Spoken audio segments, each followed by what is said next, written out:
not fight because he hates who is in front of him or what is in front of him. But instead, a true warrior fights because he loves those behind him.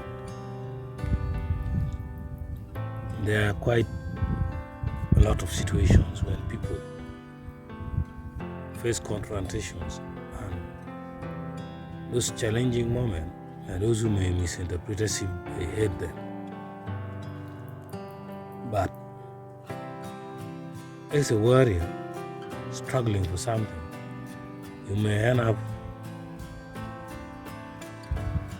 in problem or in tension with somebody or some group of people that may require you to be against them. It's just like playing football. All the sides want to win, but both teams want to win. In football, you don't go to play to defeat your opponent because you hate the opponent. But you go to defeat your opponent because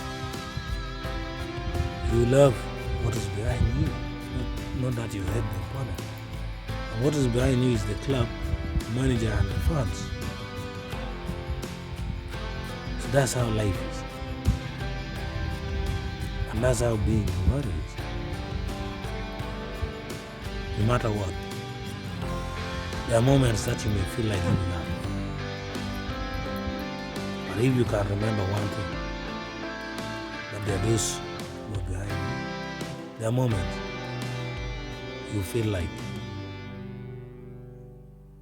sympathizing with what is in front of you, or somebody who is in front of you. But when you reflect back, and you imagine the people behind you that you love, then you will not give up your life.